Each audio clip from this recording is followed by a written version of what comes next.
Everyone, and thank you for subscribing to my channel. I'm here on Mount Street Upper, and just behind me is the beautiful Pepper Canister Church, known as St. Stephen's Church, that was completed over 200 years ago, and a hugely significant part of Dublin's history. Of course, it's where George houses Mount Street. That's where Victorian Square. Also, where the funeral of Henry VIII was held in that church, and of course Percy French was married there as well. Percy French, the famous Irish songwriter. People remember the Mountains of Mourne and many, many more of his music, wonderful music. But today I want to speak about Ryan Casey. Now, Ryan Casey was the boyfriend of Aisling Murphy, the young teacher who was brutally killed on the banks of the Grand Canal back in early 2022.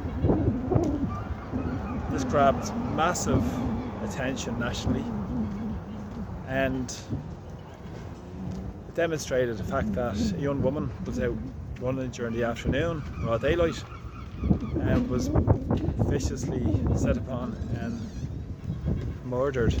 Absolutely horrific crime.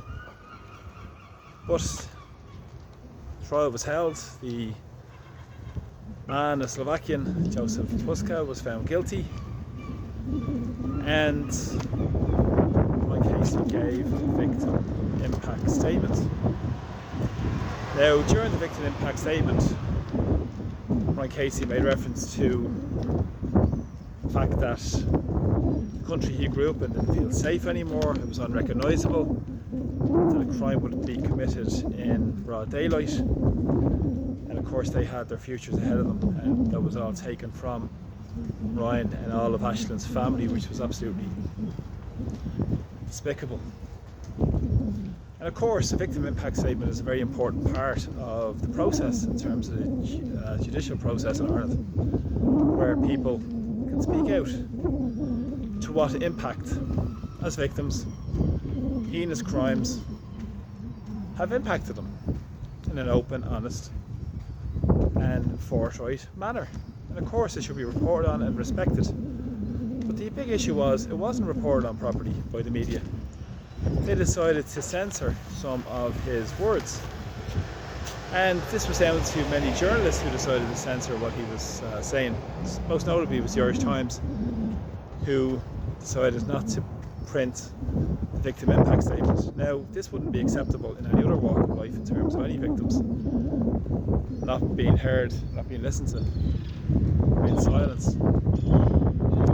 But of course, this went along with the usual narrative. The journalist in question was a woman called Kitty Holland. Of course, the Irish Times, we all know, is the establishment, inverted commas, paper. It used to be the so-called paper of record, but now it's become nothing more than an establishment mouthpiece. And of course, anything that goes along with the establishment narrative is pursued through the Irish Times. We also know that because of their editorials. We also know it because of myhome.ie that they purchased, and of course they're profiting from the housing disaster. But Kitty Holland decided then to censor some of what was said, and of course very, very pertinent points around this, and of course many other journalists did too. And subsequent to this, there was a programme called Spotlight held on BBC, the current affairs show, BBC Northern Ireland. And during that conversation, Kitty Holland was questioned by the presenter around the censorship of what was said in the victim impact statement by Ryan Casey. And she said that there was incitement to hatred in terms of what Ryan Casey said. She said it wasn't good. She also said that the race and nationality of the person was irrelevant, in terms of Joseph Puska, for instance, being living in Ireland for many years, and 10 years apparently not working. And went on to say that this was not helpful, and of course it's issues perpetrated on women by white Irish men, and of course violence is horrific obviously against women. It takes away from the violence against women and children. Now obviously I absolutely agree in terms of the comments around the violence against women and children, but it just shows you the establishment mouthpieces essentially that the media has become when they sort of pursue this narrative to say that the views were incitement to hatred and all this type of nonsense, which are absolutely just despicable. Now, on foot of those remarks, a case was brought forward to BBC in terms of defamation by Ryan Casey, and rightly so. And today, BBC settled out of court with Ryan Casey. And they said that he was not inciting hatred, he was not racist, and all this sort of stuff. And of course, they settled in terms of costs as well. But of course, just imagine what this young man has gone through over the last few years from a personal point of view, and that's where it comes down to in terms of the victims, families who are struggling because of these tragedies, and again being dragged through the coals over these comments, and in particular not being listened to or heard. And he made a statement afterwards in regards to this, and this is important because of a few notes from the statement. And what he said was, "I took this action against the BBC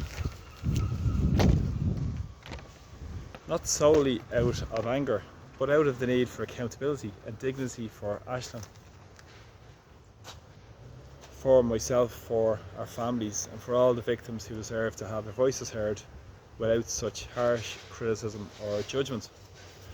He also went on to say, "I hope this serves as a reminder to all media organisations of the high level of responsibility that comes with running such public platforms." He also went on to say thanks very much for all the support, everybody who's reached out and supported him. And he said that he will now move forward, finally free to use his voice to honour Aisling and to advocate for changes we desperately require in this country, for increased safety measures, free of gaslighting, blacklisting and censorship. So I full utmost respect and support for Ryan Casey for what he said, even with a statement.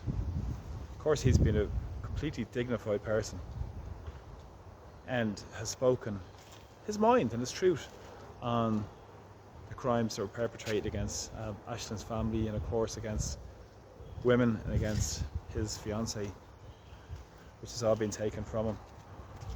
And it just demonstrates again the disgraceful nature of the media in Ireland in terms of accurately reporting on what's taking place in Irish society. It's about fairness, it's about transparency, it's about honesty, it's about accountability, it's about reporting facts. And particularly I feel around the victims, where so many years in Irish society victims have been ignored. They haven't been heard, they haven't been listened to, they haven't been respected. They've been brushed under the carpet. We've seen that for horrific crimes perpetrated against young women and families. In particular, we look back to the mother and baby homes, we look back to many more horrific impacts that have occurred on, and of course funded through the state as well, state sponsored, on young people, women, men. And of course now, got a situation now where they're deciding if they're the arbiters or they're the ones that hold and decide what can be said and what can't be said and what the people should hear and what the people shouldn't hear. So it's really to very patronisingly looking down on people and look at people in an infantile manner. They think they can't make their own mind on the decisions and what they hear from victims. It's important to get the truths out, it's important to get the facts out, and full support to Ryan Casey, full support to everybody who speaks out, and hopefully more and more people speak out and stop the censorship, stop the gaslighting, stop the blacklisting of people who speak their minds. Freedom of expression should be an absolute right. Freedom of speech should be an absolute right as well. But particularly when you're a victim of a heinous crime which was visited upon the young Ryan Casey and the Murphy and wider family and the wider Tullamore community as well, who have suffered because of this. So again, thanks so much for supporting my videos, really appreciate them. Please subscribe to my channel also as well, and thanks so much for sharing my videos as well. So from Dublin, Slán, take care.